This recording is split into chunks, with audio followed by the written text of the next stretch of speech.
Hey, this is Warren Redlick from West Boca News. I'm here with Silmo Moura. Silmo lives in Sandalfoot Cove, and he is running for State House Representative, District 81. District 81 comprises most or all of West Boca. So I'm going to talk to him about his campaign, and then we'll talk about another topic after that for a separate video. So for starters, please tell me about yourself. What's your background? Sure. What got you where you are today? Mm-hmm. Yes, I was born in Brazil. I've been in this country for over 32 years now. I'm married, have 3 kids and 2 grandkids, 3-year-old and 1-year-old. I'm a minister and I'm a realtor with United Realty. And I've been doing... just disclosure, I am also with United Realty Group as a realtor. However, we have never met before, and I didn't know before this moment that he was with United Realty. Right. And I've been working with kids and teens to keep teens in high school and kids for a long time. And that's basically my background, working with the church. I'm in the music department at the church. You referenced the church. Is that the church on Lyons at Palmetto? No, actually, I belong to the one in Lighthouse Point. Lighthouse Point, yeah. Okay. Mm-hmm. Okay. And so I've been doing this I've been with this church for about 20 years, 20. So what do you do with the church? Over there, I'm a leader with the men's department, and also the music department and the mission with the missionaries too. Okay. Mm-hmm. So at some point in your life recently, you decided to run for State House Representative. Yes. What led you to that decision? Well, what I would like to do as a representative, I've been doing this already, working with, especially investing in people. And as a House representative, I'll probably have more, in other words, I'll have the government behind me, and I'll probably have more access to the things that I'm doing right now, but kind of get more people into it and get the communities involved in this as well. Well, give me an example of something that you would do in the State House of Representatives that isn't being done now. Well, invest in people. What I'm telling all the communities that I've been visiting, first thing I'm going to do when I get there is to come back to them. Even though I do have my platform, let's say my generic platform, but the people that know the platform, what they need is the communities. So what I'm promising them is to come back to them, to their streets, to their counties, to their communities, to their homes, if I may come in their homes, and ask them one question: what can I do for you? What the community needs in order for us to get it better. Mm-hmm. So you mentioned a platform. What's your platform? Yeah. As I said before, invest in people. Because when you invest in people, talking about our kids, better health, better education, talking about our teens, to keep our teens in high school and get them into college. When you do this, you get in all areas of society. Okay, but so I think that most people who are in office would say they want to do that, and I think most people who are currently in office would say we are doing that. Correct. So, we have schools. Our schools are right now, and our schools are, at least in Boca, our schools right now are pushing to have kids take more AP exams and push more college readiness. What would you do differently than what's being done now? One of the things I'll incentivize these children, these teens. I'll give an example. Not long ago, back in October, there was a couple of teens that got involved in drugs in school. And they were unfortunately expelled out from the school, and they decided not to come back.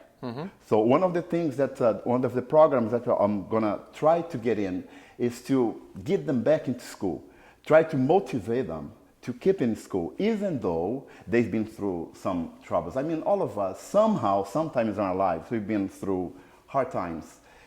It doesn't mean we have to give up.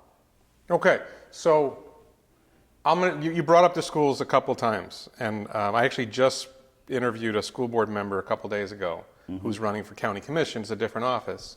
But we had this conversation.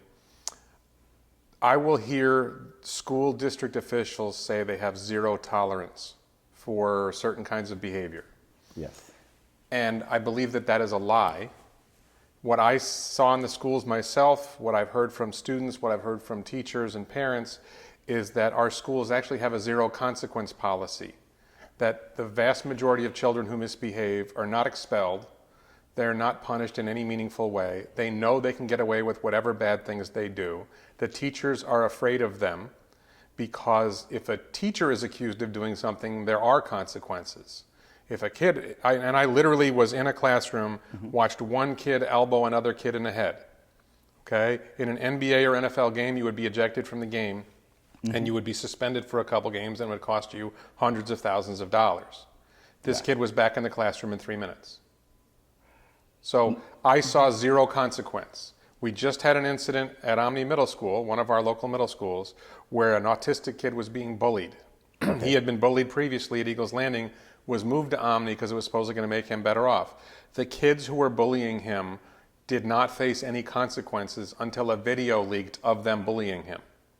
The school district knew he was being bullied, and there were no consequences. So what you're describing is, what I'm hearing, is we need less consequences for kids who misbehave, not more. No, I should be a consequence. Of course, if you do something wrong, let me say that differently.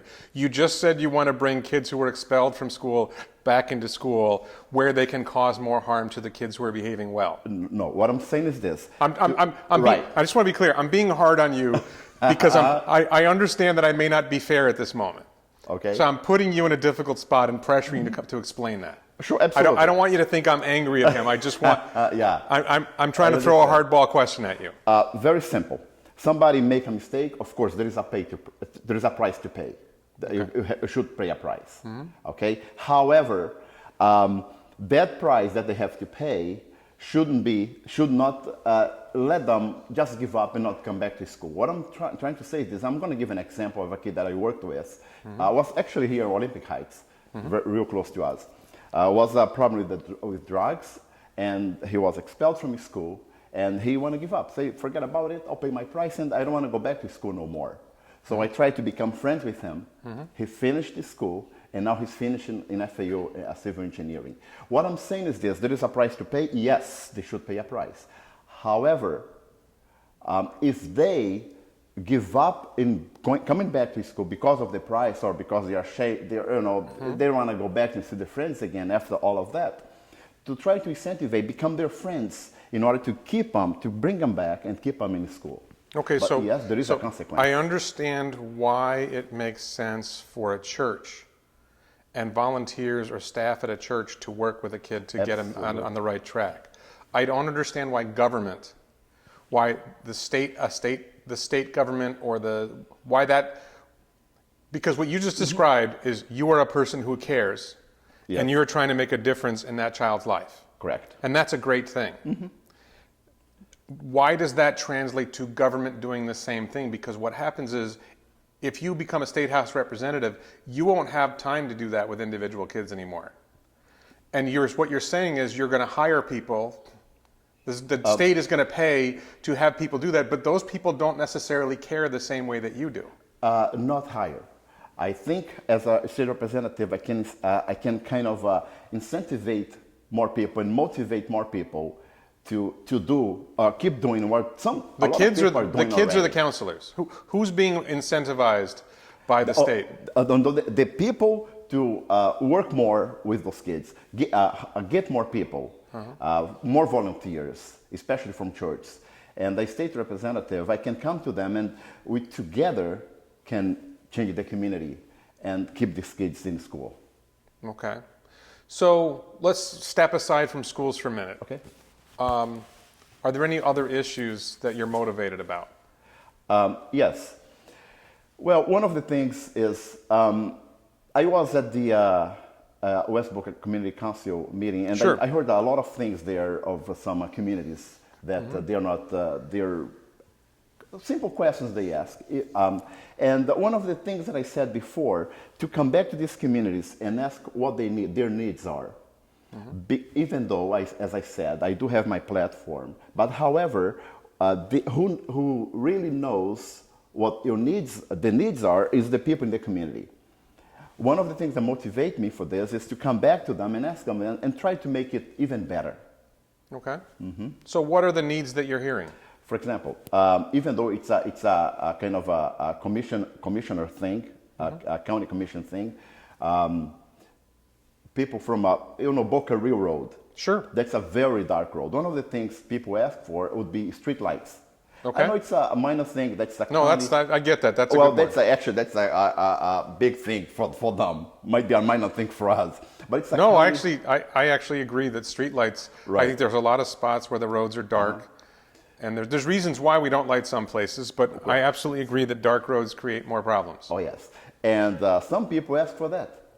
It's a simple thing to do. I believe it is. Is there money in the government to do it? I believe it is. Okay.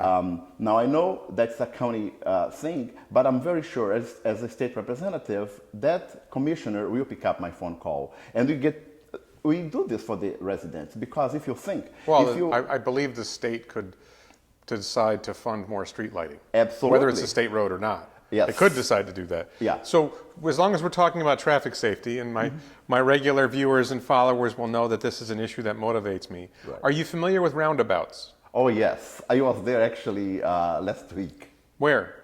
I was over this one here. You're talking about the Apoca? Well, I don't. Roundabouts. What I mean is, you have an intersection, and instead of having a four-way intersection where Right. where it's like this, you create a little circle in the middle, and people drive around the circle. Right. And 18th Street. a good example of this would be, I think there is one on Southwest 18th, but the yeah. one I'm thinking of is on Holmberg and Parkland. Oh yes. There's there's two one or three there on too. Holmberg and Parkland. There's one on Yamato. If you go, there's one on Kane Boulevard if you go north of Yamato. Yamato and Ken Boulevard, there is one there. Yeah, Just west north, of just north of 441. Yamato, west of 441. That's an older style roundabout. There's actually one at the west end of Yamato, which is one of the dumbest roundabouts I've seen. I'm a big roundabout fan, and I think that's a dumb roundabout because it's two roads coming together. It's not a four-way intersection. It's one road. Okay. But anyway, what do you think about roundabouts? They are good and they're bad at the same time. Good, if people obey, people slow down to do it. Now, I think what they should do are four-way intersection instead of roundabout. Yeah. I believe would be safer. You think a four-way intersection is safer I than a think roundabout? would be safer than Okay. roundabout. Okay. I know putting stoplights is a little more money, it's more expensive, even though there is money there on the So government. I would encourage you to look up the city of Carmel, Indiana. Carmel, Indiana added a huge number of roundabouts, like 100 plus roundabouts to their city. They replaced four-way intersections with roundabouts. It is a pretty commonly held view among traffic engineers that roundabouts save lives. That you might have the same number of accidents or more accidents, maybe less accidents depending on the intersection, but the severity of the collisions is less because the collisions happens with cars going the same rough direction. You don't have head-on collisions or T-bone collisions in a well-designed roundabout, so the collisions are less severe, and the fatality rate is down 90%. The number of people killed is reduced 90%. So I'm just encouraging you to keep an open mind about that. I was reading about traffic stuff like that, especially in Boca now that there is a lot of construction going on, and I was reading about roundabouts and four-way stop. If people obey it and come to a full stop, they save. I mean, there'll be no accident. Of course, some people don't obey and they just keep going. Right. Now the roundabouts, it takes. Also, I was reading about this. The roundabout takes more space. Okay. So it will take more room in order to make them. But I think if we obey the laws and do a full stop, of course, there would be no accident. There would be much less accident, I would say. Well, the problem is you design the intersections keeping in mind that not everyone will obey the law. Unfortunately. And not everyone will be paying attention if people make mistakes. Yes. So, another issue that I care about, and I haven't yet seen that I'm going to ask about it anyway, even though most people don't seem to be interested in this one. The west end of Palmetto Park Road is Water's Edge Elementary School. Correct. If you keep going west, there's a canal, and then there's a large piece of land currently known as the future home of the Fran Reich Preserve. It used to be known as the Parker Ranch. The county acquired it to put a landfill there. Local residents opposed the landfill and it was stopped. So the county spent $20 million on a piece of land that is sitting there with nothing happening with it. Are you familiar with this piece of land? And if so, what do you think should happen with it? I've driven there, and I know what you're talking about and what you're talking about. For example, park. Maybe And just to be clear, this is the north side of Locks Road. If you go out if you go down to Wawa, you go down 441, you turn right on Locks Road and you go out. As you're going west towards the Everglades, once you get past Boca Winds, that whole section of land there, which is a few miles long, was known as the Parker Ranch, is now the future home of the Fran Reich Preserve. But as far as I know, it's not the present home of the Fran Reich Preserve. Yeah. So what do you think about it? I would say I've driven by. I know what piece of land you're talking about. How about putting a park, recreational park there for the residents? I like that idea. You know, I know if some money is going to be spent, but it's going to be good for the residents, for the county, for the District 81, and all these kids, walk their pets or just go there for fun and have some family time. Okay. That's the best answer I've heard to my question from anybody I've asked, so I appreciate that. So what do you see? State House Representative is not just focused on local issues. Yeah. What do you see as the major issues at the state level that you're concerned about that makes you want to be a state representative? Mm-hmm. Yes. One of the things, again, is stay in the community and come back to the community. Of course, as a state representative, District 81, I'm kind of limited to District 81, but it does mean I can work with my colleagues in other districts to make Florida even better. So that's one of the things, to first of all work together in a team of representatives to make the whole state together, and of course, in my case, focus on District 81. Well, let me ask the question a different way then. Our state government spends money, and our state government gets money through taxes and other forms of revenue. Do you think our state spends too much money or too little? Do you think our state has enough revenue? Should it get more? How should it, on a budgetary level, what should our state government do differently in terms of spending and in terms of getting revenue?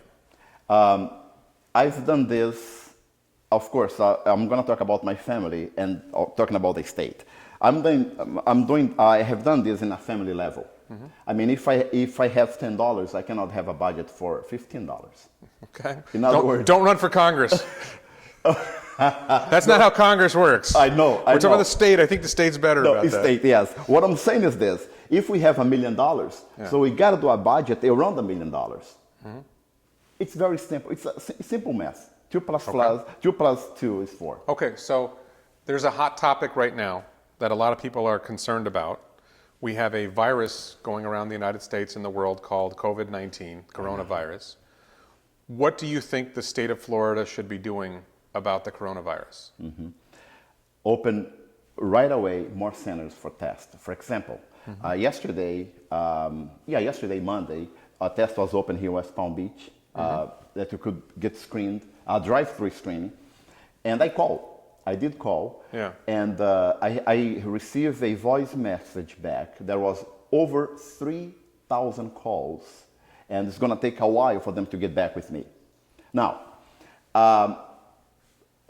let's say I've been exposed, and it's going to take a while for them to get back with me, maybe it might be too late.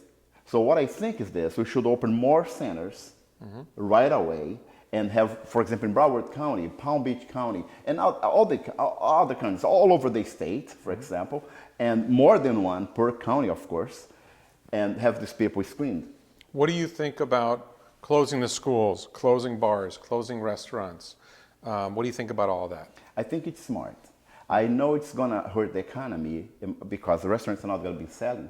For example, a lot of realty companies, they are asking the realtors to work from home, not come to the office. I'll give an example what happened Saturday. A seller said, well, I don't want nobody come in my house. I don't know who these people are. I don't know if these people have been exposed. In other words, it's holding back the real estate as well in that case.